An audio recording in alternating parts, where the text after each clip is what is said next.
Good evening, everybody. Welcome to episode number 25 of the AMFAW Chat. I'm joined tonight with one of the regular panelists, BudgetBugout. Our friend Jarhead 6 couldn't make it to the show tonight, and Alabama Owens is still on hiatus. And Skinny Medic is on duty, so he couldn't work tonight, or was working tonight and couldn't be here to join us. So the episode tonight is going to be all about living in the dark, and BudgetBugout has some really good information concerning that he's acquired from the Red Cross. And before we get too far into it, I'm going to read tonight's Bible verse, and I think it goes kind of along appropriately with the subject matter.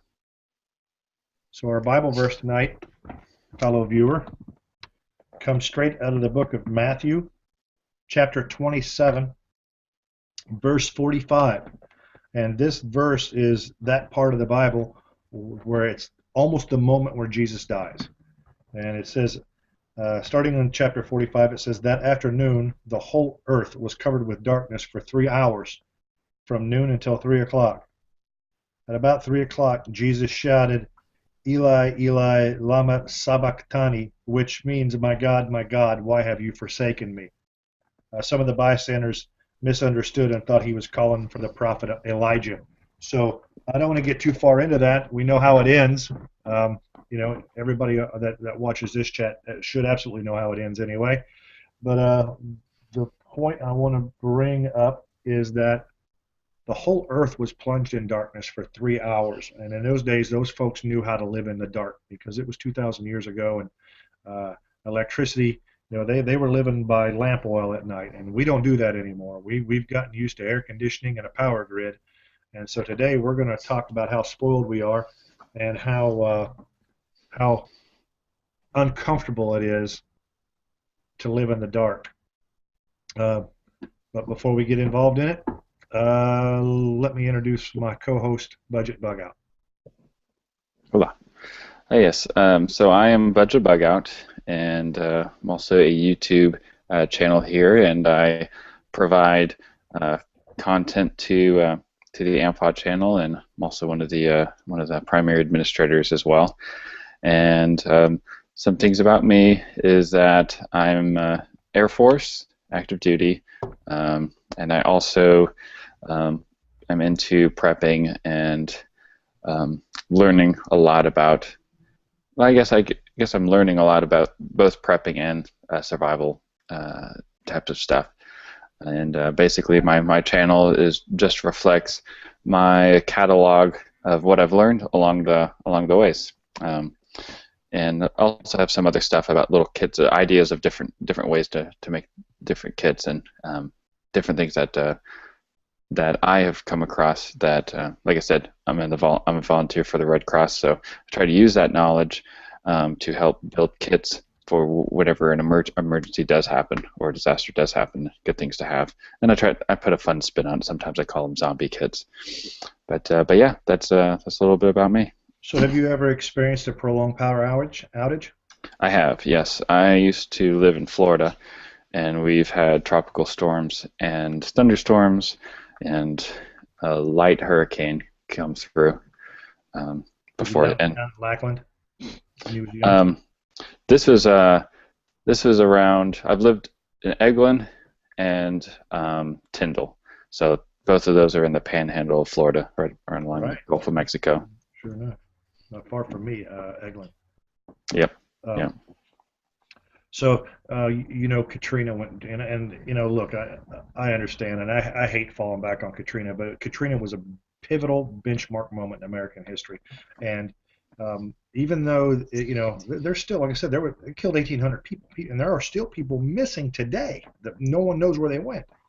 One of the takeaways from Katrina is we got a glimpse of what it would be like when the lights went out.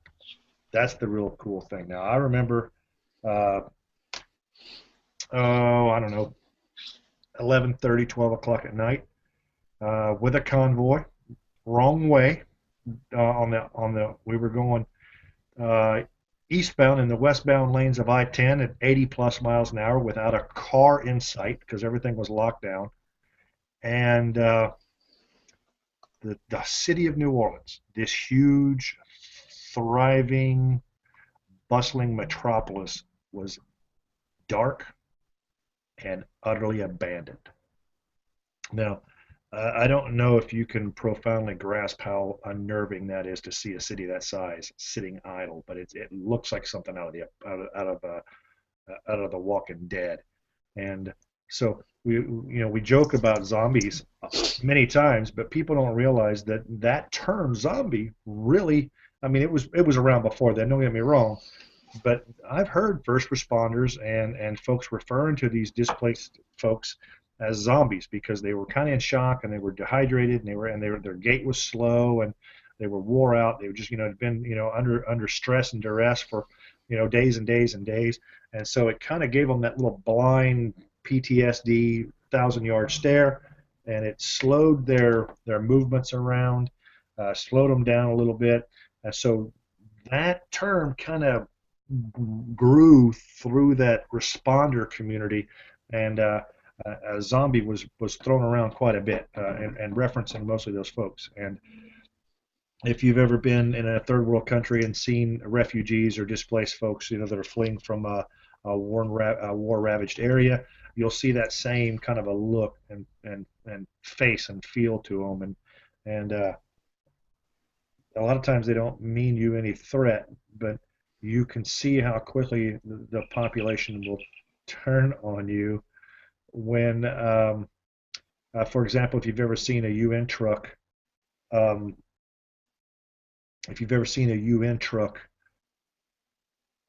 dispersing food out the back of it, how people kind of lose their minds when the food comes out. So that kind of re-energizes them a little bit. Now, one of the things we learned about Katrina is not only can you get by with the lights out, you can absolutely just continue on business as usual, because the only difference is the absence of daylight. But what we also learned is monsters live in the dark. So if you're a monster, you don't have to be afraid if you're the monster. But if you're not the monster and you don't have that monster mindset, you need to kind of get your head in that game, because you're not going to hide from them. If I remember an episode of Doomsday Preppers where this kind of heavy-set lady was the gourmet prepper. It was one of the very first episodes, and she said during the apocalypse she's going to be the only one in her block that still has 100 pounds to lose, because she stockpiled just a lot of food, and I don't know if she was aware of how acute a person's sense of smell gets when they're hungry. Oh, yeah, I didn't think about that. So when you start cooking this gourmet food in your neighborhood, it's not going to take the flies long to find out where that food's at, and it's not going to take the starving long to figure out where that food's at. So it's one of those OPSEC things, and that kind of segues right into where I'm leading with the lights out. If you're the only one in your neighborhood with lights, then you're probably the only one in your neighborhood with air conditioning, and you're probably the only one in your neighborhood with ice, and you're probably the only one in your neighborhood with all these things that go along. Look at my hero. Look at Superman just come popping out of a nearby phone booth here. Is that me? That's you, baby. You have no idea what just happened to me. I don't know what you're talking about, but I think we have a what do you call that in the news when you like breaking news? Yeah. So I'm driving, coming back from picking up my wife, and I'm driving. I live in the country, so there's a lot of roads and cows and whatever. So pretty open terrain. And I'm about to take a left turn, and as I'm making the left turn, I see the guy right behind me. He's like riding my butt. You know what I'm saying? He's like right there. He started honking the horn, like really, really bad. So as I'm taking a left turn, if you could picture me taking a left, it's kind of like a T intersection. So I have to go left, and this road continues going straight. He honked so bad for like at least 15, 20 seconds that I actually slowed down to thinking that something happened. You know what I'm saying? Something happened. Maybe something to the car or whatever. And this guy started cursing me out. Now, my wife is in the car, and my children are in the car. This guy just called me every name. you could think about. Now, me being a prior Marine, and Ted knows this. I don't know how they do it in the Air Force budget. I don't think it's too hard. But we got used to being cursed out. You know what I'm saying, Ted? Like somebody in your face calling you whatever name. So a regular civilian probably would have had a bigger issue than me. But me personally, I thought it was funny. But guys, I'm talking about this guy. He was a fat guy too. Maybe Did he around. say why he was mad? I guess I wasn't going fast enough. I was going speed limit. But he had one of those import cars. So he too fast, too furious kind of thing. Yeah. And maybe he couldn't pass me. He was walking to pass me. I was going speed limit. And I'm telling you, man, like this guy just stopped the car and he called me like his face got red. He was spitting, like spit was coming out of his face. He called me this and that, and he wouldn't stop. And I just looked at him and I said, really, man? Like why? Like I think I looked at my wife and I was like, why are you so mad? Like really. Now, keep in mind, I got a gun in the car. Yeah. He don't know how much he had to chew right there. He knew what would've he bit off, but he didn't know what he had to chew. He had no idea. And this, I'm gonna make a video about this because this was interesting. He had no idea. The way he was screaming at me and like he was about to come out of the car, he would have found himself in the biggest surprise that he ever had, that at least in the last 6 months. I say in the last years, because I had a gun in the car. Stroke would have turned to a heart attack. Yeah, he would have. He would have cursed so much that he would have been like, boom, stop, from 100 to 0. But like I'm thinking he was gonna tell me something about the car or something, and like I'm telling you, in less than 15 seconds, he probably ran out of cursing words to tell me. And I just looked at him, and in about a second, I looked at him and I said, okay, man, okay, got it. And I continued taking the left, and I left. And now as I'm going down the road, I'm looking back just to see if he's following me. If he is following me, we would have had pursuit at that point, and that's right. And the funny thing, not only he would have found himself in the biggest surprise. You guys know my wife is an LEO, so can you imagine, like if we would have pulled that card? Yeah, like, and you got your children. You got to protect your children. You don't know what that guy's capable of. Yeah, but I'm saying he would have been so messed up. I got a gun. I know how to use my gun. My wife works for the police department, so yeah, she knows how to use hers too. Yeah, not a good idea to mess with the guys that work in the police department. I'm just saying. Yeah, it was. I'm telling you, man. Like my wife just told me, "Are you going to talk about it in the chat?" And I was like, "Yeah." Like this just happened 10 minutes ago. Like I kept looking. I took a left, took another left, and I made it home, and I stood outside, kind of looked to see if somebody was following me. No one followed me. But I mean, this guy almost had a heart attack. Like he turned red. His eyes were coming out of his face like drill instructor, drill sergeant freaking style, like it was so much that I thought it was funny. When it goes over like really, dude, like wow, man, you like out of control, brother. Like I was just talking to my wife. I bet you that the poor guy, he needs Jesus, because he's probably gonna go home and abuse his wife and children. The way he got that mad, that's probably what he's gonna do now. So again, guys, we talked about this in the past. That's just the discipline, I drove away. I mean, but I could have just done something. I have the upper hand and be like, oh, look, who's going to talk now? I bet you're going to shut up now, right? Because I got a gun. You never know. There's an old saying that discretion is the better part of valor. Yeah.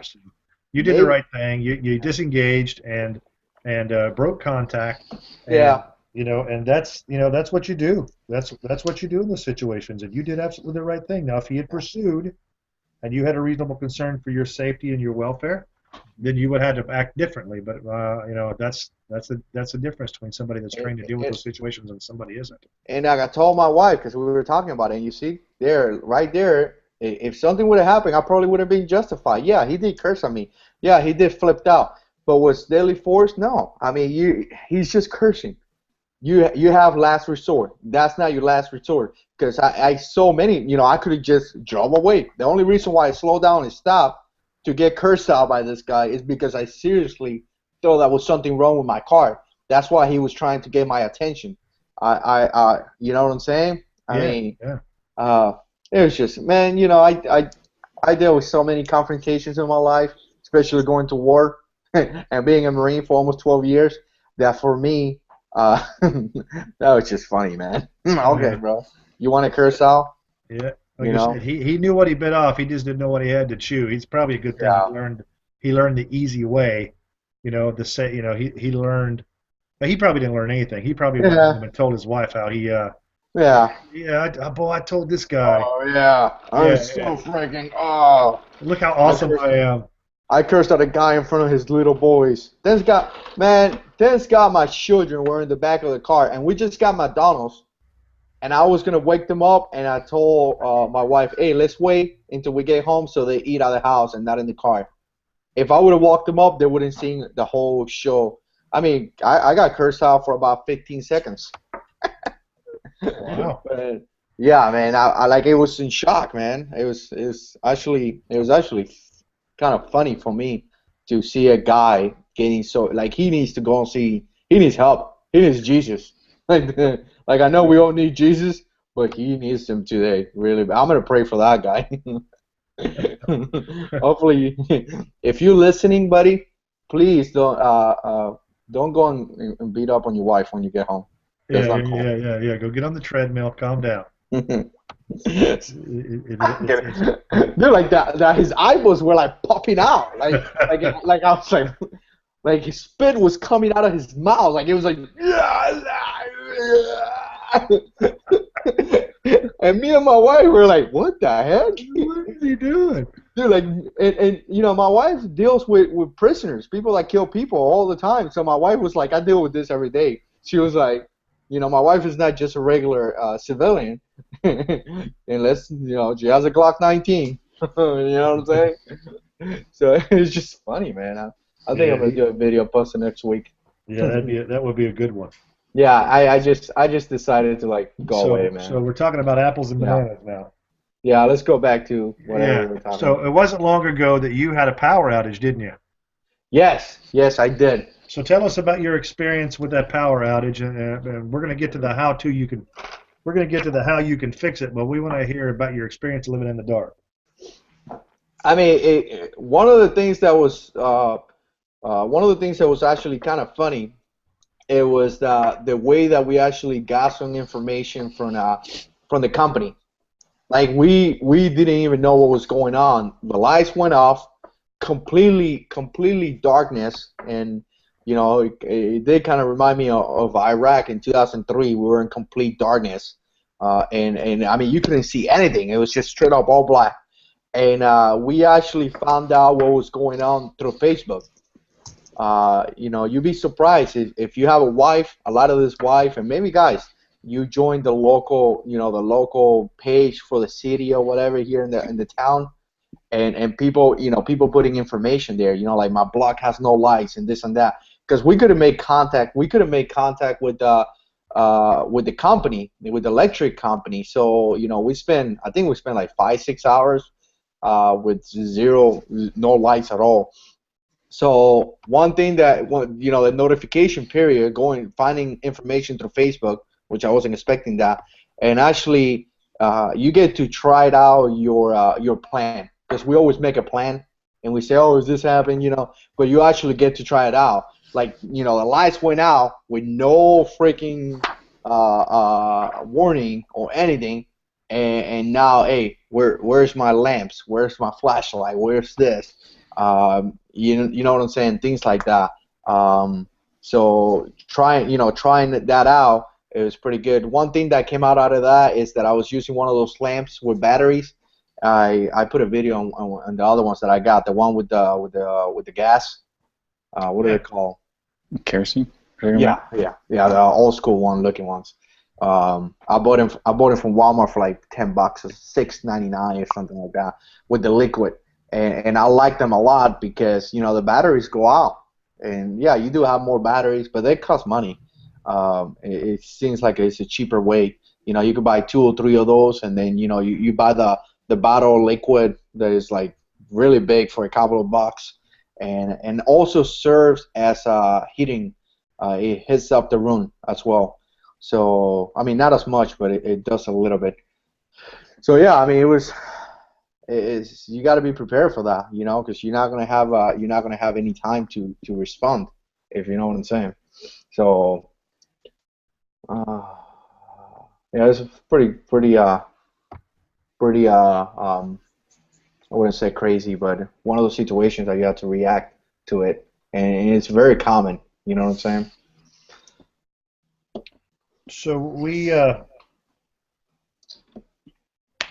it's going to happen everywhere. So BudgetBugout can kind of give us some Red Cross stats on power outages and how delicate the power grid is in the U.S. You know, we think we live in this land where, you know, electricity will fall out of the sky and it's wireless and seamless and, you know, never without problems and, you know, but that's not the case. It's very easy. It's very easy to find yourself in the dark. So you want to kind of tell us about some of those stats? Yeah, so the stat that I use whenever I brief on preparedness is that 51% of America has experienced either an emergency that required first aid, a power outage lasting 3 or more days, or needing to evacuate an area and not being able to return. So 51% of people experience that, and the most common of those are the power outages. I've experienced them, and I know like y'all were talking about, y'all have different experiences with them as well. And other things that the Red Cross recommends. Do you want me to talk about what the Red Cross recommends as far as Sure how thing. to light it up? Yeah. So one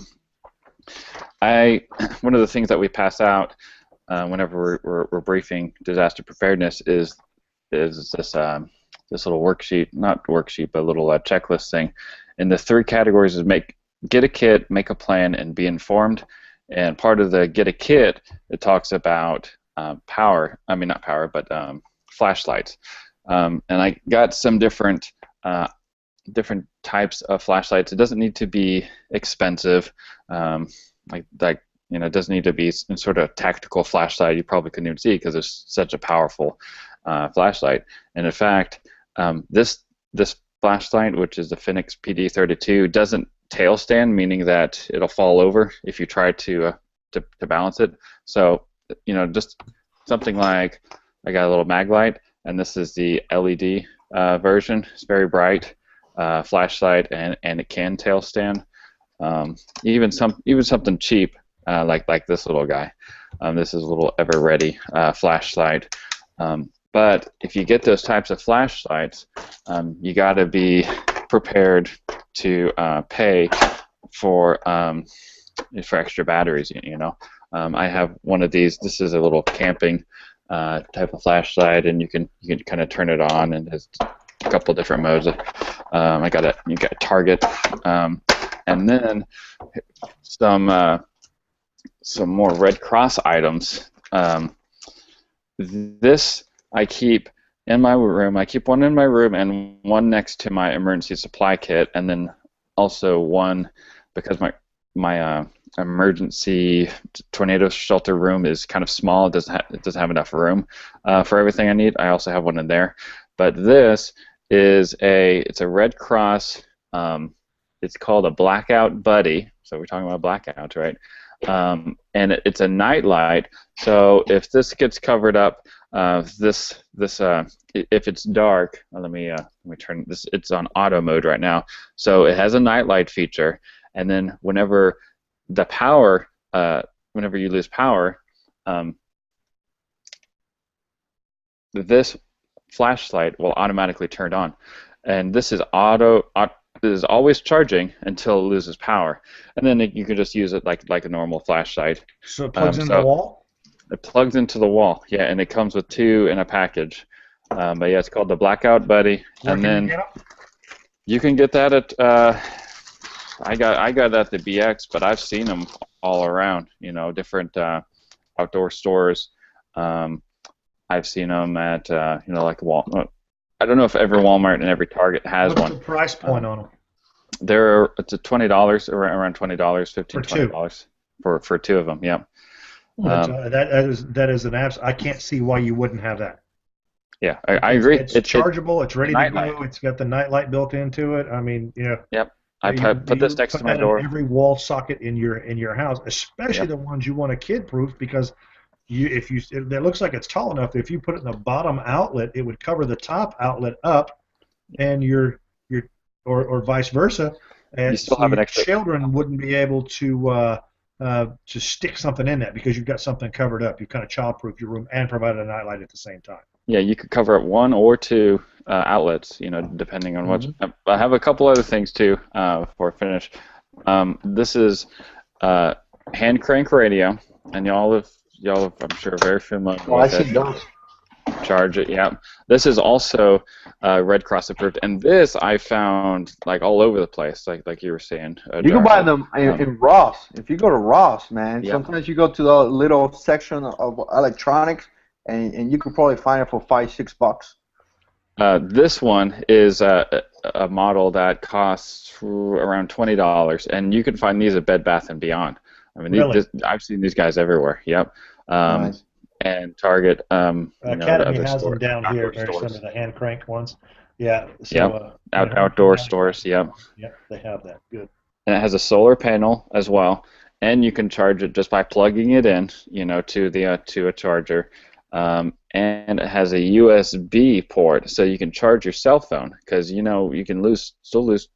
Sometimes you can use cell phone in an emergency, but it's kind of hard to charge one if you don't have a way of doing. You know, if you don't have a power outlet. A generator there to power those small devices. Yep. And then the weather radio. You connect your cell phone and then just crank it up and charge it. Correct.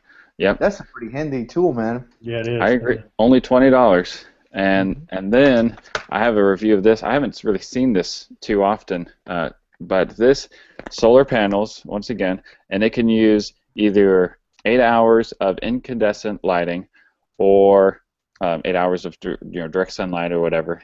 So and your light bulb in your house will. Yes, it will charge it. Yeah. Awesome. What I do is it has two different handles, and this compresses, and you know, if you pinch this little thing, it'll compress, and it's only. Yep, it's a little beach ball. So what I do is that whenever I'm going camping or hiking, I actually use this Thursday. I went out Thursday and Friday, and I have a little clip to a little carabiner. And what I do is I just clip it to the outside of my backpack, and it just stays there, right? Yeah. And then at night time, I can open it up again, and it provides six hours on the high setting, and 12 hours of nonstop lighting on the low setting. What's the price point on those? These guys are only $15, and yes. And they send one to a third world country when you buy one. It's sort of like those Toms. Buy one and gift one free. Correct. So if I get one, my family in Cuba could get one too. Yes. If Fidel allows the import. Specify. Or Raul. But this is, and I have a review on this on my channel. Just click under the reviews. This is called the Lucy Light. Yeah, I saw that. I saw it when you put the review out on it. Now that I'm thinking about it. I like it. It's real light. The review covers everything. Well, I have a little solar charger. It's about this long, probably about 8 inches long. Hard plastic, USB port on it. It's got an internal battery, kind of like a juice pack for your phone, and it's on the top flap of my rucksack. It's got a belt clip on it that I converted to Molly, and so it goes on the top of and I can charge the iPod or the phone or anything like that. But I never thought about so. I might get one of those just so I can have it, because it will also charge on there. Then that little dynamo radio is a really good idea too. Yeah.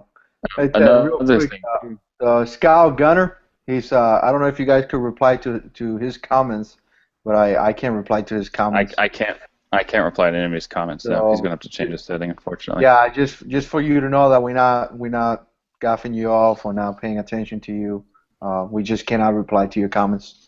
Well, I'm going to see him tomorrow. One, He lives here. one last thing. Oh, go ahead. Okay, one last thing about flashlights. You guys can you keep talking whenever I'm talking. Is there a delay or something? All right, let me finish. All right, so there are apps also on your cell phones that you can with just a little press of a button, you can make it into a flashlight. Now this drains the heck out of your power, but if for some reason you need to get to whatever kit, you can download this, and then the Red Cross has mobile apps that there's a mobile app that you can download for to be alerted if there's a flash flood warning or if there's a tornado warning or things like that, whatever kind of disaster is in your area. But this is also included in those Red Cross apps that you can go to.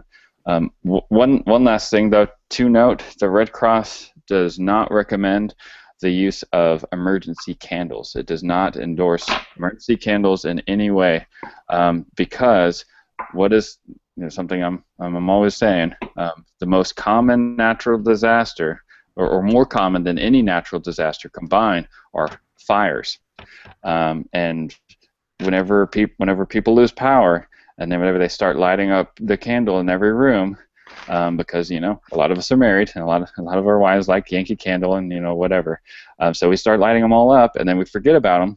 What happens? So now they add burn through to the fire. bottom. They catch whatever they're sitting on fire. Because candle wax will burn if you get it hot enough. Believe it or not, it does. Yeah. So just something to keep in mind. Try to use stuff that won't set your house on fire. One thing that I would say though, and this is something that I used to do all the time, even for combat operation, is having your different kits.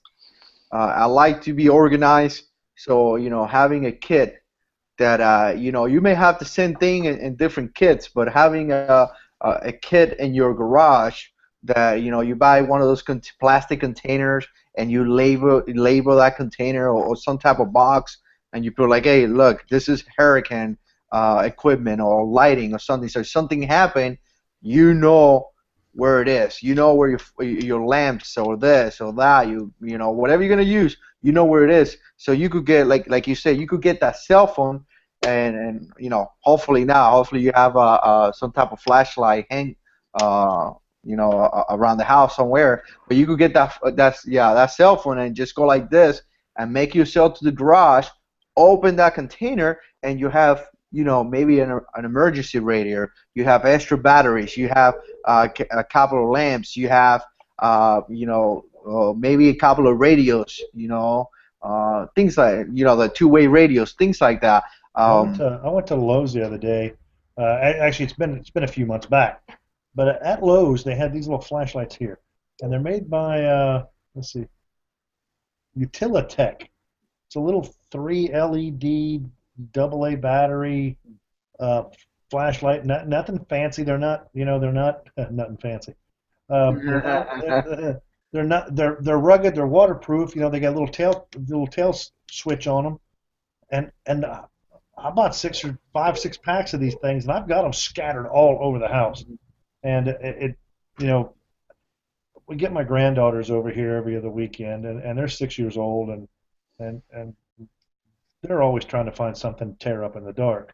And I constantly am tracking flashlights down, because I try to keep one on my nightstand, because it's my thump in the night thing, where I've got one where I can go clear the house. And I don't want to clear the house with tritium sights. I want to clear the house with with a flashlight. But yeah, and it goes back to this, like we need to. I'm not saying if you have the money you can buy expensive gear, but we need to stay away from this tactical cool gear. I would love to buy an $125 flashlight, but like Ted says, you could buy multiple things, and you could get prepared and buy pretty decent stuff that work. But you know what I'm saying? You're not going to spend too much money. I mean, not everybody has that type of money. So I know what you're saying, Ted, because I went to Lowe's and I found, I think they were like $2 a flashlight. Right. And man, I got a few of them. Well, And yeah, you can look. Don't be ashamed to prep at the dollar store. They've got them things at the dollar store. Just and even if you get buy 5 of especially them and medical 2 of them supplies. don't work, you still have 3 of them. That do work. And so it's the redundancy thing. Um, I want to talk a little bit about generator safety because down here where we're at, and Scout Gunner, like I said, is my. Oh, sorry, I dropped my phone. Scout Gunner is my neighbor. He lives, not next door, but he lives close by. He lives, within a mile of where I'm sitting. Everybody down here that is worth their salt has a generator, and then they all vary in sizes. You can get a 3 kW just to power a light or two and your refrigerator, and you can put a window unit air conditioner on it at nighttime and kind of move the family into one room. A lot of folks do that. And they go on up to 20K, I think, is kind of the large standard is a 20K generator. That's 20 kilowatts. Mine is a 15 kilowatt generator, so I can and a 15, to give you an idea, is I've got about a 2,700 square foot home, and a 15 kW generator will run everything in my house, central air, everything, electric stove. Now granted you can't run the washer and dryer at the same time, you know what I mean, but you can turn the central air unit off and run the washer dryer and be perfectly fine, and still throw a cord over the fence to the neighbor if they need it. So what we've seen in the days after Katrina was that our criminal element was getting a little crafty with some of these folks that have these smaller, sorry about that, these folks that have the smaller generators, because they have essentially the same motor on them that a lawnmower has. So what the thieves would do, they'd wait till 1, 2 o'clock in the morning when they didn't see any lights on in the house. They would go out into the shed and they'd get these people's lawnmower and they'd bring it out next to the generator and they'd start the lawnmower. And while it was running, they'd reach over there and they'd turn the generator off and they'd haul it off in the middle of the night. So the homeowner still heard that engine running, and thought their generator was just fine.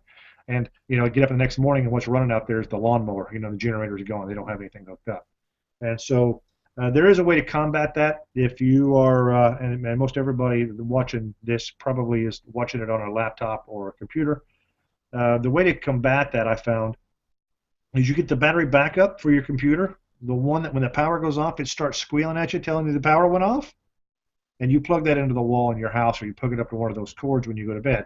So what it's doing is it's charging that battery, first of all, and secondly, when that power shuts off to that thing's going to be an alarm for you to warn you to go check your generator, so you know when somebody's handled up on it. And probably the most easy way to prevent it from getting stolen is to chain it up. And you don't have any problem chaining your dog to on a 5-foot chain to a post in your backyard. Why wouldn't you chain up your generator?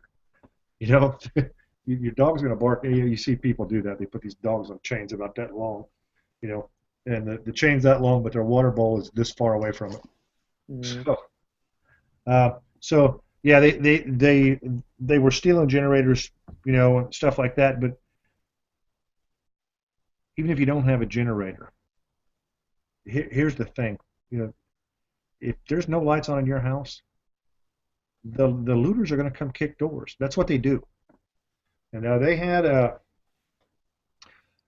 all the time in the world in the days after Katrina to go loot houses because everybody was gone. And so you want to have something in your house. I don't know. There's two schools of thoughts, and I want to get your guys' input on this. A, do I run a light to let people know that I'm there? All right. So they have to come a little bit more aggressive to get what they want. Or do I not run a light and not let them know I'm there, and then you invite the looters in?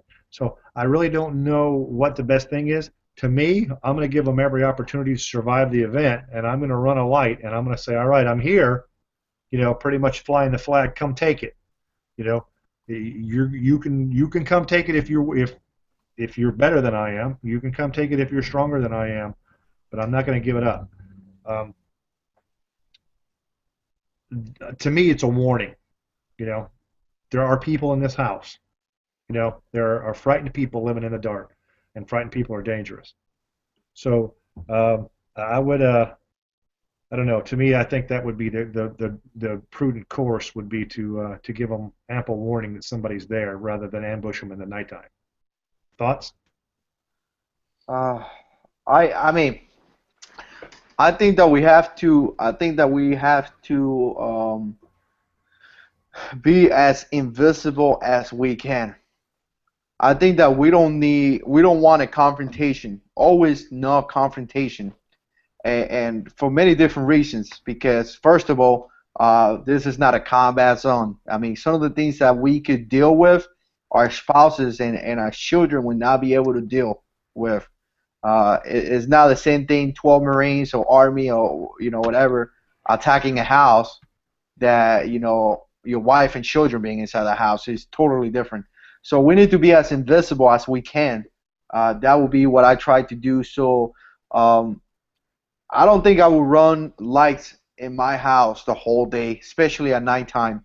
I mean, I remember 2003 in Iraq, there was no lights in the whole country. The entire Iraq was in blacked out. We even used to tape out the headlamps of the Humvee, so Yeah, we blackout wouldn't. drive. That's right. Yeah, so we wouldn't accidentally turn the light on and give away our position.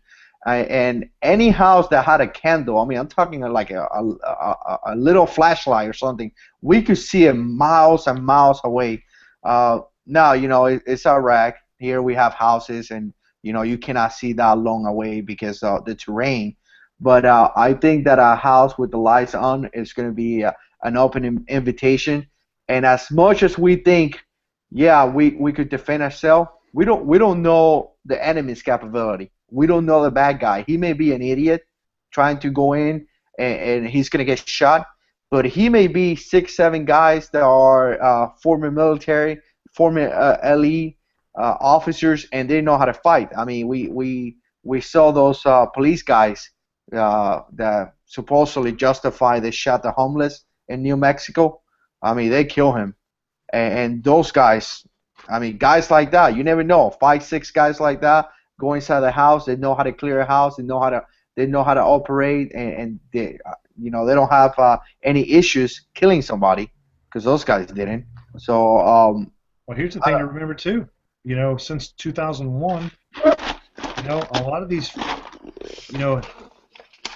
when our guys come home from Iraq and Afghanistan since 2001, and there's been a tremendous amount of those guys. They don't all go into the military. I mean, into the law enforcement. They're not all good guys with guns. Some of those guys come home and become bad guys.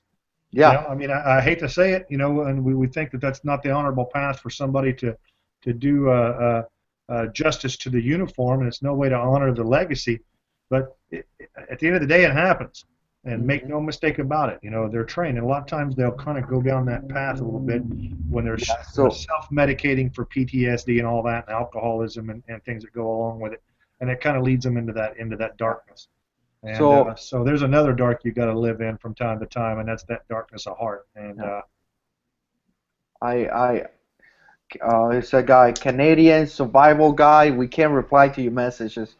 So if you're watching in guys, if you guys watching in Google Plus, come and visit the channel on YouTube, the AMFAW channel, and if you subscribe to the channel, you should be able to put comments in the channel. A lot of guys are watching this chat through Google Plus. That's why they can put comments. But yeah, Ted, I mean, I would definitely do things like I guess the generator you have. That's a beast. That's a pretty big one. But I would do things maybe to stop the noise, maybe sandbags or something. You think is something? No, I have a multi-layered defense system for that thing, and so it's big. It's a big generator. The cool part about it is it came with wheels on it. All right, kind of so you could kind of push it like a cart. Mm-hmm. I took the wheels off of it, so they're going to have to carry it. First of all. Secondly, they've got to get it off my patio. I have it chained to an iron post. Yeah. And then third, they've got to get it off the patio, and they've got to get it through that privacy fence, and they need to do all that. Well, one thing with me and a flashlight and a 12 gauge. One thing so it's kind of hard to steal a generator, what with the buckshot flying around and all. I'm just saying. Yeah, one thing that I would say to that is that I mean, and again, we have to see, always we have to see what's going on. It may just be a hurricane or a tropical storm, and it's going to be a day, and that's it. People are not going to go and kill you to take your generator for a day or two. But if we talking about total blackout, power grid went down for a month, now we're talking about something totally different. Yeah, my generator, I will tell you, is not sustainable for a month. Mhm. I can keep it for a couple of weeks. I can probably keep that much gas on hand, probably a 55-gallon drum of gas and a few 5-gallon cans here and there. I can keep it alive for about a week, 2 weeks. But I, I can't lay in that much fuel.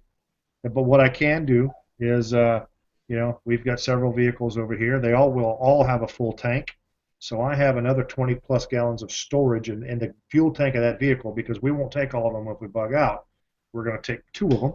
The third one's probably going to get left here, but it's not going to get left here with a full tank for somebody to pilfer. I'm going to deplete all my resources here before I bug out.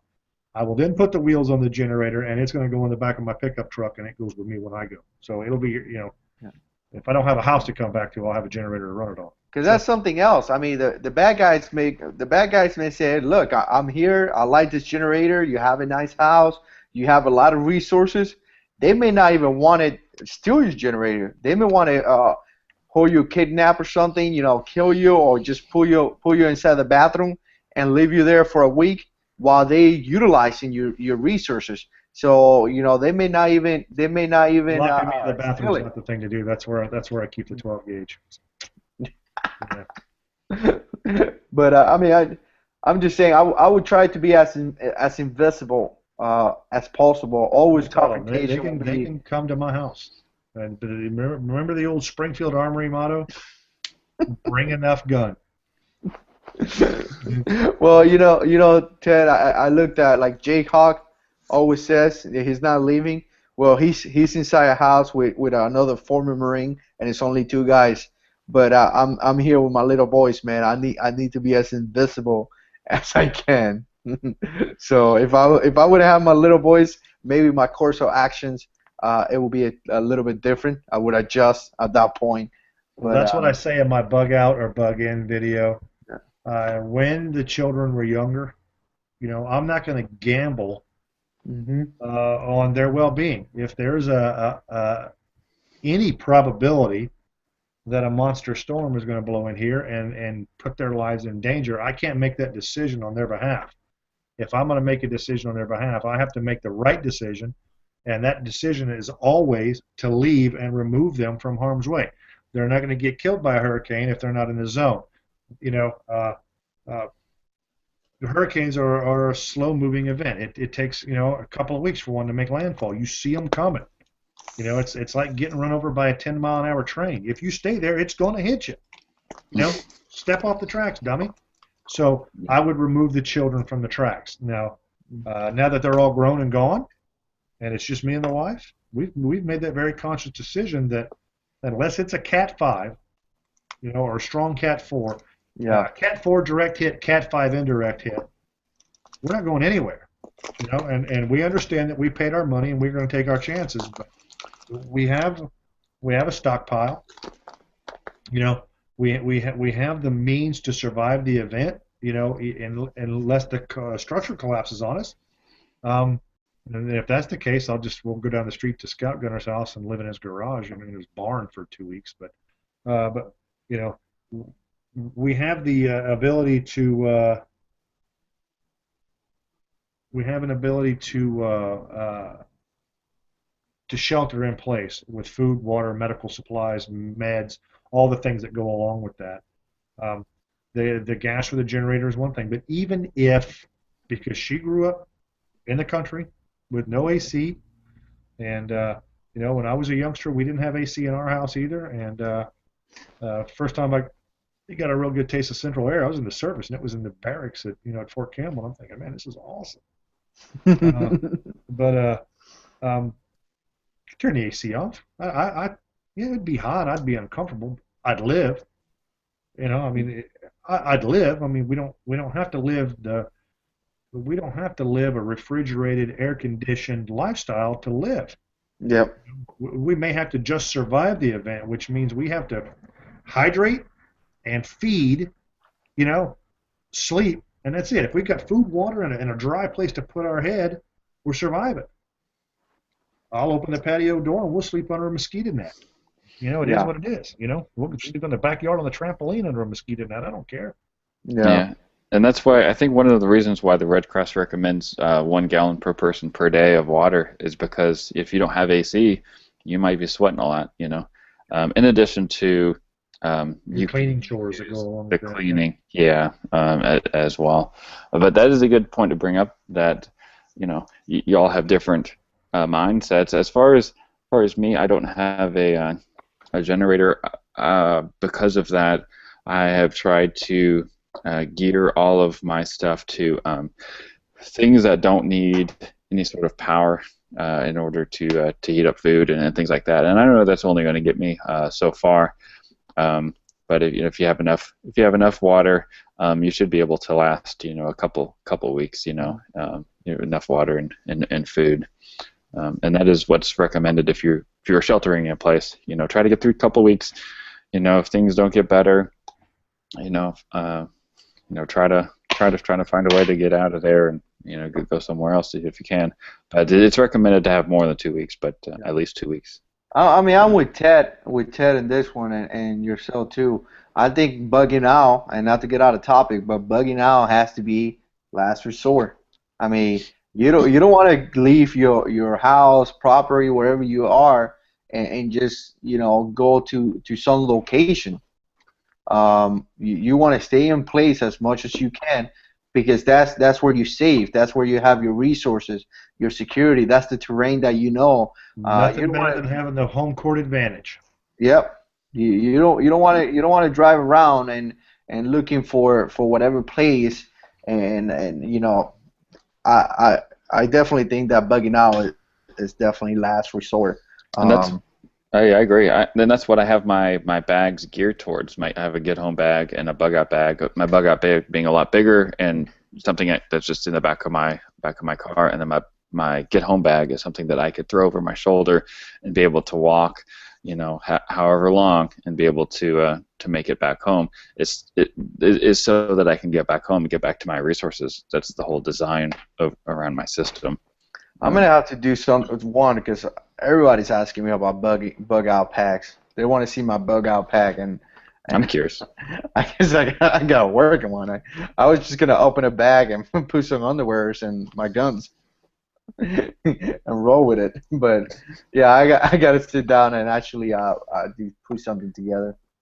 It So takes a while. I still haven't uploaded my video of my comprehensive, my big bug out bag. It's taken a year to make it, over a Yeah, year. yeah, me too. I've got a 35-pounder stocked, locked, and ready to rock, and I'd love to show it to you guys. I'm just too lazy to unpack it because I've got it yeah, just, just, and but I will tell you, and I can't wait to share this with you. And I'll probably put this video up next. Now that I'm thinking about it, my sleep system and my bug out bag has now changed because we've gone from that spring, summer, fall. So I'm not going to carry my big giant sleeping bag. I've moved now to that lightweight, you know, uh, early season bag, late spring, all summer, early fall, and it's compact. It's this big. It's just a military mosquito net. It is two ponchos and two military poncho liners, and I'm telling you, as a young infantryman, that's what we slept under because everybody had that. So if you pile 3 or 4 guys all up and you get underneath that, that makes a pretty substantial covering. And yeah, so yeah, I'm gonna do that next. It's gonna be cool. You're gonna dig it. cool. Way off topic, but yeah. Hurricane lamps budget. What's the Red Cross thought on those? Because I mean, those things are, for example, somebody had the pump up multi-fuel little lantern. Very cool. I've got the little multi-fuel stove that's going to D. Wilhoit from the AMFAW giveaway. You can cook on that thing. I mean, it's a multi-fuel stove. You don't need electricity for that. And I was wondering what your thoughts are on hurricane lamps because it is technically an open flame.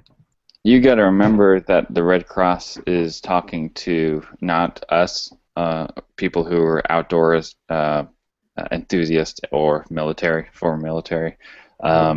So for those reasons, the Red Cross is like, just stick with flashlights and safe things. The Red Cross can't recommend something that if you don't have if you don't know how to operate it, it could burn your house down or whatever. So in real life, for people who are knowledgeable about that kind of stuff, I don't see a problem, to operate it safely. But for the average Joe that you pass at Walmart, he might not want to attempt something that if he loses focus, or if there's a lot of things going on, because it gets kind of hectic and Walmart stuff. Can't dress themselves. Oh, look, that's Superfly fat guy 859 made it to the chat. And he was he was Warrior of the Week last week. Awesome.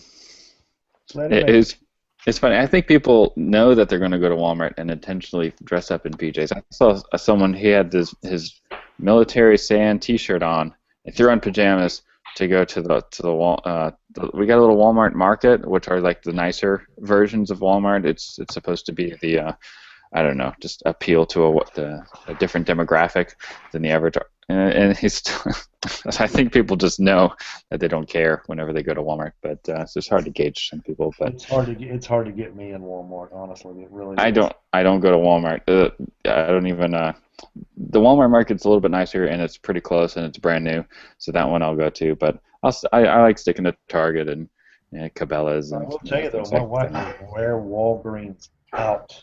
We have a grocery store about probably 3 blocks from here. It's a large supermarket, and across the street from it is Walgreens, which is kind of the stop in, get milk and head home kind of a place, and so she'll hit that on the way home, and pretty much we'll go to the grocery store and stock up every couple of weeks, and then. I hate going to Walmart just because I spend a lot of money on Walmart. Every time I go there, it's like takes my money away. It's like going to Target for Brittany and I. Yeah. We don't like Walmart because this places that we've been stationed at, it seems like Walmart attracts the less desirable people in the parking lots.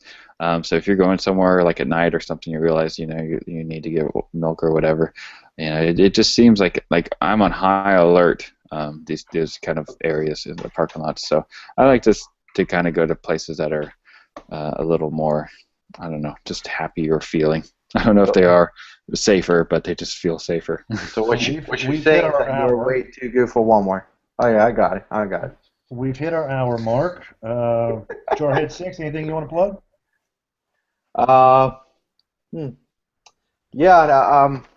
No, I mean, I got a couple of videos coming up. I got one coming up tomorrow, and I got a video coming out on Thursday.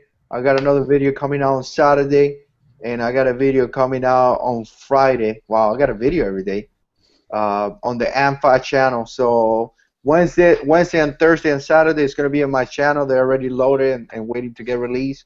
And on Friday it's going to be one on the AMFAW channel. And then I'm going to stop doing this Tuesday survival tips that I do, just to change it up a little bit, because I've been doing that for 24 different episodes. And a lot of guys ask me about home defense and things like that. So I thought that I'd do a video on home defense, and I just break it down from step 1 to everything. A lot of guys been asking me questions already. If you have anything that you want me to talk about in home defense, just shoot me a PM and let me know. I'm not an expert, but I try to do my best to give you my opinion. Common sense approach. Yeah, common sense approach. You can't go wrong with that. Other than that, upside the head again. Yeah, you're gonna see a lot.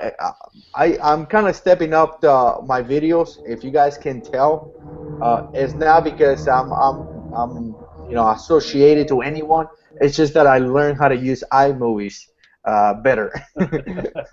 So if you see me stepping up my videos, I'm putting better introduction, pictures and all these different things. Is now that I'm becoming famous and people are helping me, or I have like a production team with me. It's just that I finally, after 200 videos, He sold learned how out. to use iMovies. Yeah. He went to the dark side. Yeah. Budget's doing my videos for me, guys. So, Budget, you're hosting next week, am I correct? Yeah, yep. Looks like, and yeah, it's not one of the days that I do anything. So that's the last Tuesday of the month. what is going to be the subject matter for next week, if I can ask you in front of everybody? Next week, I haven't really given a lot of thought. I didn't know if it was Skinny Medic or me, but I'll definitely look into it. Actually, I do know what it's going to be. Do you know if Skinny Medic is going to be there? I don't know if he's going to be there. So, but if he can always host after you. So you can go ahead and do next week. No, that's not what I was asking. What I've been doing is I'm going through different types of, and I'll show it because I have it right here. I made like a little trauma kit through. There's this sort of like EDC pocket thing that mil-spec monkey. I don't think that's what it's called. That's what I'm calling it. If you go to, you guys know about mil-spec monkey. They have some real cool pouches that they can make, and one of them is designed so that it can be like a. Oh yeah, you got the little thing.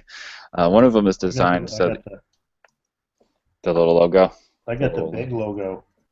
You got the big logo. I just got the little. These things are rare and hard to come by. Yeah, I just got the little one right here. But this is so that it can be used for medical stuff. So I'm learning some medical stuff now. I just did my first CPR training, and I'm going to be doing other types of first responder, low-level first responder training through different organizations at the Red Cross, and then hopefully, as we were talking about in the pre-chat, Ted, the 88 Tactical company that I just did my concealed carry with, they also do a couple training programs for medical and good first job on that, by the way. Very good job. Appreciate it. Yeah, that looked like a fun course. Yeah. It was a lot of fun. Yeah, I got one of their little patches. I put it on the little thing. So yeah, guys, I just uploaded a video today of my concealed carry class. So go ahead and check that out. And maybe you can get them to come on and visit with us one week. Yeah, that would be pretty cool. They do have a YouTube channel. So you guys can check that out also in the description box of that video I just uploaded. And also, like I was mentioning, I have a review on this little inflatable lantern too. If you guys want to check that out as well. Awesome. So I've got. I'm going to be putting a video up on the Alabama Owens channel. Not in the not too distant future. I want to remind everybody that even though Skinny Medic is not here, he would normally be one of our panelists. So go give him a look, and if you want a good medical kit to keep at your house, check out Skinny Medic. They make them and sell them, and you know, he's got his head around it. He's in it every day. He's a paramedic, so he knows what you need. So give him a quick look. Tomorrow, I'm gonna had the distinct honor of getting to accompany 3 Purple Heart recipients and Bronze Star recipient on a trip. The local military museum has restored a landing craft, and they've invited us to go on a ride along with them tomorrow in the landing craft. So I've got 2 Vietnam vets. Scout Gunner's one of them, Purple Heart winner. Another one's a good friend of mine that owns an antique shop here. I'm going to shoot video of it. And so 2 Vietnam vets and a veteran, infantry veteran from 4 tours in Iraq and Afghanistan is going to join me. And it's going to be a really, really nice trip. And so look forward to that video coming out very soon. So that being said, this is Ted with the AMFAW Channel. And fellas? All my friends are warriors. All right. All my friends are warriors. See you next week.